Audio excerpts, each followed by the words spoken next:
साथियों, जैसा कि मैंने प्रॉमिस किया था कि मैं ओवर थिंकिंग पे वीडियो बनाऊंगा, तो फाइनली आज मैं ओवर थिंकिंग पे वीडियो बना रहा हूं।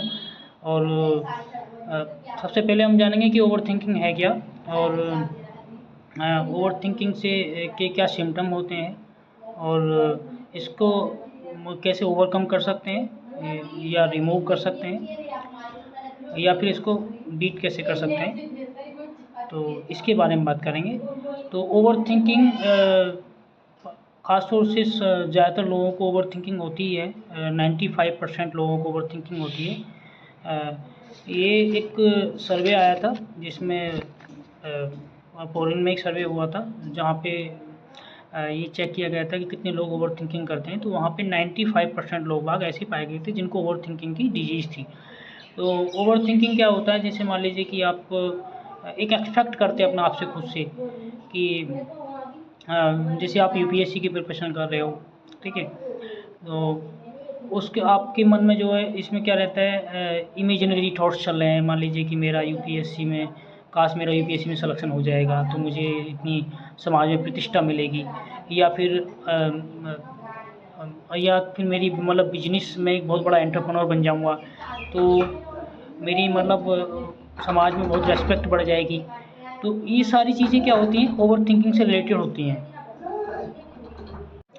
तो जो इमेजिनरी जो थॉट्स जो होते हैं वो बाद में क्या होते हैं, ओसीडी में भी कन्वर्ट हो जाते हैं। और कभी कभी आपको ऐसा हो जाता है कि ये ओवर थिंकिंग की वजह से डिप्रेशन का अटैक भी आ सकता है, एंजाइटी हो सकती है आपको। एंजाइटी तो नो डाउट इसमें ओवर थिंकिंग में एक नॉर्मल सी बात है। अगर ज़्यादा ओवर थिंकिंग करोगे किसी टॉपिक को लेके तो मतलब हो सकता है। तो इसमें हम बात कर लेते हैं। सबसे पहले फर्स्ट ऑफ ऑल हम बात करेंगे इसके बारे में, थिंकिंग के बारे में। थिंकिंग जो होती है टू टाइप्स की होती है। एक तो होती है प्रॉब्लम सेंट्रिक थिंकिंग होती है, एक होती है सॉल्यूशन सेंट्रिक थिंकिंग, ठीक है। तो जो प्रॉब्लम सेंट्रिक थिंकिंग जो होती है उसमें क्या है, डू नॉट टेक एक्शन, ठीक है।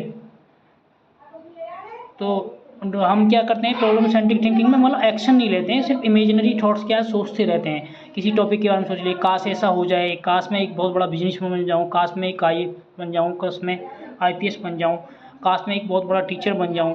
तो ये सारी चीज़ें जो चलती रहती हैं। काश मैं एक बहुत बड़ा सीए बन जाऊँ, काश मैं एक सुप्रीम कोर्ट का लॉयर बन जाऊँ। तो ये सारी चीज़ें जो है जो रियल वर्सेस इमेजिनरी, मतलब इमेजिनरी थॉट्स क्या चलती रहती है, वास्तव में ऐसा नहीं होता है। तो इसमें क्या आप एक्शन नहीं ले पाते हैं, बस सोचते रहते हैं इस चीज़ के बारे में। काश काश जो आपके दिमाग में चलता रहता है, ठीक है। और वो काश शब्द आपका कभी पूरा नहीं होता है।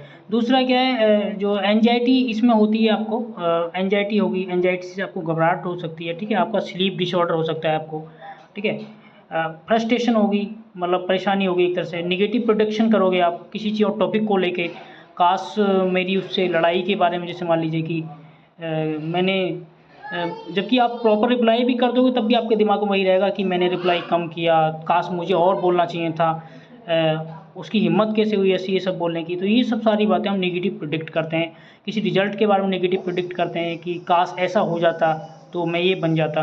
जबकि ये सब क्या है, बेस्टलेस थिंग्स हैं, मतलब बहुत बोस्ट थिंग्स हैं। अब इनको मतलब यूजलेस थिंग्स बोल सकते हैं कि इनका मतलब कोई ज़्यादा इंपॉर्टेंस नहीं देनी चाहिए। और या तो इम्पोर्टेंस दोगे तो इसको मतलब बहुत मज़ा आएगा सोचने में। इनसे आर्ग्यू करोगे और ज़्यादा सोचोगे, ठीक है। तो इसलिए आर्ग्यू नहीं करनी है। और कोई ऐसी थॉट्स आती हैं, थॉट्स सभी को आती हैं, लेकिन क्या है जो नॉर्मल लोग क्या है इसको इम्पोर्टेंस नहीं देते हैं, और जो मतलब इस चीज़ से सफरिंग कर रहे हैं वो क्या करते हैं, इसको इम्पोर्टेंस देते हैं। अब जब ज़्यादा सोचते हैं तो बहुत मज़ा आता है इसको सोचने में। अब जो इतना मज़ा आएगा तो फिर वो बाद में आपको नुकसान होगा, क्योंकि इसमें एक्शन नहीं लेते हैं, बस सिर्फ सोचते सोचते रहते हैं। बहुत बड़े मतलब एक जैसे होते हैं ना कागजी शेर, इस टाइप के आप बन जाते हैं। ना ही कोई एग्ज़ाम क्रैक कर सकते हो प्रॉब्लम सेंट्रिक थिंकिंग्स में, और ना ही आप जो प्रॉब्लम सेंट्रिक थिंकिंग ही क्या है, एक तरह से ओवर थिंकिंग का क्या है, ये ओवर थिंकिंग का रूप है, ठीक है ना। क्योंकि आप प्रॉब्लम के बारे में सोच रहे हो, जबकि उससे क्या है सॉल्यूशन के बारे में नहीं सोच रहे हो, ठीक है ना।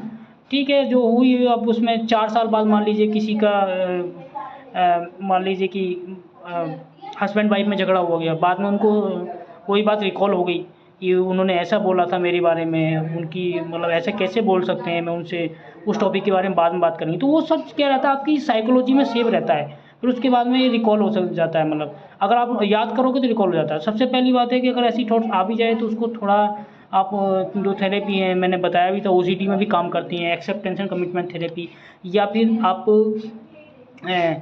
एक्सेप्टेंस एसीटी के अलावा जो कॉग्निटिव डिफ्यूजन थेरेपी है उसके बारे में मैंने बताया कि कोई भी विचार जो है कोई भी विचार में आपके मतलब कोई भी जो थॉट्स है आपके विचारों पर पावर नहीं रख सकता है, ठीक है ना।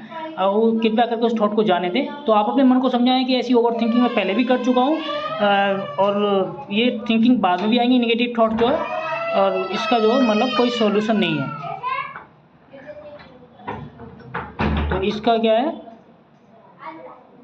तो इसमें क्या होता है बेसिकली जो मैंने बताया था आपके बारे में कि इसमें नेगेटिव प्रोटेक्शन तो करते हैं, डोंट जज रियल वर्सेस इमेजिनरी थिंकिंग। तो रियल वर्सेस इमेजिनरी थिंकिंग में हम जो क्या जज नहीं कर पाते हैं, जो प्रॉब्लम सेंट्रिक थिंकिंग होती है। ये कि ओवर थिंकिंग का क्या है, एक तरह से ओवर थिंकिंग वाले जो पर्सन्स होते हैं वो इसी में जो लाई करते हैं, ठीक है। तो रियल क्या होता है, मतलब आप प्रेजेंट में नहीं रह पाते हैं। जो प्रेजेंट में नहीं रह पाएगा ना ही वो कॉम्पिटिटिव एग्जाम प्रिपरेशन कर सकता है सही ढंग से, ना ही मतलब उसको क्रैक कर सकता है, और ना ही कंसंट्रेट होकर कोई भी अपना काम कर सकता है, ठीक है ना। तो इसमें यही क्या है, इमेजिनरी थिंकिंग जो है वो क्या कर देती है, आपके करियर को बर्बाद कर सकती है। तो इसलिए जो है रियल वर्सेस इमेजिनरी थिंकिंग में ध्यान रखना है कौन सी, तो हमें हमेशा क्या रहना है, प्रेजेंट में रहना है, ठीक है। आगे बात करेंगे, अब हम बात करेंगे कि सॉल्यूशन सेंट्रिक थिंकिंग क्या होता है। तो सॉल्यूशन सेंट्रिक थिंकिंग में क्या रहता है, आप उसके कोई भी मान लीजिए कि आपका ऐसा थॉट्स क्रिएट हो गया तो उसके सॉल्यूशन के बारे में सोचते हैं, या मान लीजिए कोई आपको डिजीज हो गई है या फिर किसी से झगड़ा हो गया है तो उसको सॉल्यूशन के बारे में सोचते हैं, ताकि पोलाइटनेस से, मान लीजिए किसी से झगड़ा हो गया है तो उसमें आप पोलाइटनेस से समझा सकते हैं। तो सॉल्यूशन सेंट्रिक थिंकिंग में क्या रहता है, हम सॉल्यूशन के बारे में सोचते हैं। तो इसमें क्या रहता है, होप रहती है, आपको मोटिवेशन आता है, आपका फ्यूचर अच्छा होता है, ठीक है, टेक एक्शन। तो होप में क्या रहता है, जैसे कि आपको आशा रहती है कि मैं जो इस काम को मतलब ठीक है, मेरे जो परफॉर्मेंस थी मतलब थोड़ी ख़राब रही है, अगर मैं थोड़ी और मतलब परफॉर्मेंस ठीक करूं अपनी तो मैं एग्ज़ाम क्रैक कर सकता हूं, या मैं अपनी बिजनेस को इम्प्रूव कर सकता हूं अपनी परफॉर्मेंस में, मतलब आप इम्प्रूव करूं तो मैं इसमें क्या मोटिवेटेड रहते हो सॉल्यूशन सेंट्रिक थिंकिंग में। तो आप ये सोचते हो कि मतलब जो इसमें मान लीजिए कि कोई ऐसी चीज़ हो गई है तो आप अपने आप को सेल्फ मोटिवेटेड करोगे कि ठीक है, जो मेरा पुराना पास्ट था मैं उस पर नहीं जाना चाह रहा हूँ, मैं मेरा फ्यूचर है, मैं फ्यूचर पे ध्यान दूंगा। तो इसमें क्या है, थर्ड थिंग है कि फ्यूचर वेल, मतलब क्या होता है, फ्यूचर के अच्छे के लिए जो है मतलब एग्ज़ाम की प्रिपरेशन कर रहे हो तो आप जो उसी डायरेक्शन में मेहनत करोगे, अच्छी स्मार्ट स्ट्रेटजी बनाओगे, डेडिकेशन के साथ में तैयारी करोगे, कंसंट्रेट होकर तैयारी करोगे, ठीक है। तो ये सब चीज़ें होती हैं। या फिर आप जैसे कि मतलब अपनी कमियों को चेक करोगे, ठीक है, अपनी कमियों को चेक करोगे और उनको सुधार करने का प्रयास करोगे, ठीक है। और इसमें क्या होता है, सॉल्यूशन सेंट्रिक थिंकिंग में क्या होता है, जब भी आप सोचते हैं उसमें क्या एक्शन होता है, क्या रहता है, एक्शन लिया जाता है। एक्शन क्या होता है इसमें, जैसे इस पर आप थिंकिंग पे मान लीजिए किसी, जैसे मान लीजिए एग्जाम में क्रैक नहीं कर पा रहे तो उस डायरेक्शन में आप मेहनत करोगे। तो ये सब चीज़ें, इसमें ये नहीं कि प्रॉब्लम सेंट्रिक थिंकिंग तरह आप वही बातें सोच रहे हो, यूजलेस बातें, उसमें एक्शन नहीं है, आप सोचे जा रहे हो, ये चीज़ होती है। तो ये क्या है, बहुत बेटर है। तो सॉल्यूशन सेंट्रिक थिंकिंग पे क्या है, हमको जो उस पर काम करना चाहिए। आगे हम बात करते हैं जो, तो अब हम बात करेंगे how to overcome beat and remove anxiety, ठीक है, रिमूव एंजाइटी या how to overcome beat remove anxiety, anxiety लिख दिया यहाँ पे। बेसिकली क्या है, ओवर थिंकिंग को कैसे इम्प्रूव करें, मतलब वो इम्प्रूव क्या, सॉरी, ओवरकम करें, यानी कम कैसे करते हैं उसको, मतलब बिल्कुल कैसे ख़त्म करना, रिमूव, ठीक है, कैसे उसको बीट करें, कैसे उससे निजात पाएँ, ठीक है ना। तो ये क्या होता है, जैसे आप ज़्यादा सोचते हो प्रॉब्लम सेंट्रिक थिंकिंग में क्या हो सकता है, आपको एंजाइटी डिसऑर्डर डेवलप हो सकता है, ठीक है ना। जब एंजाइटी डिसऑर्डर डेवलप हो जाएगा तो आपको क्या करना चाहिए इस केसेस में, आप जो है एंजाइटी डिसऑर्डर जब आपको डेवलप हो जाएगा, ठीक है, तो आपको क्या करना चाहिए इसमें, आपको consult the psychologist and psychiatric doctor, ठीक है ना। तो आप साइकोलॉजिस्ट से जो है मतलब कंसल्ट कर सकते हैं। साइकोलॉजिस्ट क्या कर सकता है, मेडिसिन रिकमेंडेड नहीं करता है, ठीक है। तो यही चीज़ रहती है। साइकेट्रिक डॉक्टर क्या होता है, साइकेट्रिक डॉक्टर के पास में जाओगे वो काउंसलिंग करेंगे, उसके बाद में क्या होता है मेडिसिन रिकमेंडेड करेंगे, ये सब चीज़। तो ये इसमें थोड़ा डिफरेंस होता है साइकोलॉजिस्ट और साइकेट्रिक डॉक्टर्स में। उसके लिए फिर आप जो ओवर थिंकिंग और कम करना है, आपको रनिंग एंड एक्सरसाइज कर सकते हैं, ठीक है, और मेडिटेशन कर सकते हैं। मेडिटेशन में क्या होता है, आप राजयोग मेडिटेशन एक ब्रह्मा कुमारीज में भी करवाते हैं। जो आप लोगों में से अगर कोई गया हो तो ब्रह्मा कुमारी में क्या होता है, राजयोग मेडिटेशन में क्या होता है, 10 to 15 मिनट्स दिए जाते हैं। उसमें क्या होता है, आपकी जो सेंसेस जो होती हैं उन पे क्या ध्यान रखने के लिए बोला जाता है। और मतलब आपको जो है ध्यान मुद्रा में जो बैठने होता है, कहीं पे भी आप बैठ सकते हैं, कुर्सी पे, चेयर पे, मतलब ध्यान लगा के 15-20 मिनट के लिए बैठ सकते हैं। तो अपनी जो नेगेटिव थॉट्स हैं उनको चेक कर सकते हैं क्या है, उनको मतलब देख सकते हैं कितनी नेगेटिव थॉट्स आ रही हैं मतलब मेरे मन में। तो इसमें और क्या है, एक डायरी राइटिंग भी आप कर सकते हो, डायरी राइटिंग भी कर सकते हो। वो भी एक अच्छा है कि उसमें लिख सकते हो कि किन चीज़ों को लेके मुझे ज़्यादातर ओवर थिंकिंग होती है, तो उसको बारे में जो आप जो वर्क कर सकते हो। पॉजिटिव थॉट्स डेवलपमेंट, ठीक है। तो पॉजिटिव थॉट का क्या कर सकते हो, एक तरह से डेवलप कर सकते हो।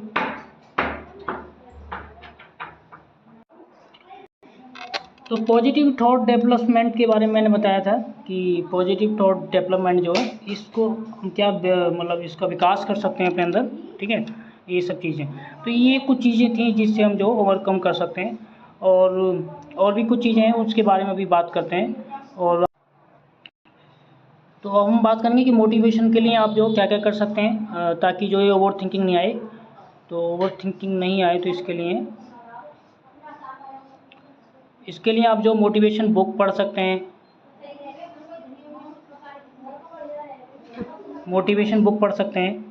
और कोट्स देख सकते हैं स्वामी विवेकानंद के, महात्मा गांधी के, मार्टिन लूथर किंग और नेल्सन मंडेला के भी देख सकते हैं। इससे आपको क्या होगा, सेल्फ मोटिवेशन मिलेगा। सेल्फ मोटिवेशन नहीं, सॉरी, इनकी थॉट से, कोट से मोटिवेशन मिलेगा। The power of our subconscious mind के नाम से एक बुक है जो जोसेफ मर्फी जी की है, उसको भी पढ़ सकते हैं, जो सबकॉन्शियस माइंड के बारे में मतलब आपको ठीक से आपको स्टडी करने को मिलेगी इसमें, जिसमें अनकॉन्शियस, सबकॉन्शियस और 3 टाइप्स के जो हमारे जो माइंड रहते हैं उसके बारे में जानोगे। विंग्स ऑफ फायर क्या होती है, एक डॉक्टर एपीजे अब्दुल कलाम की जो ऑटोबायोग्राफी है उसको पढ़ सकते हो। अग्नि की उड़ान करके एक बुक है एपीजे अब्दुल कलाम साहब की, काफ़ी अच्छी बुक है।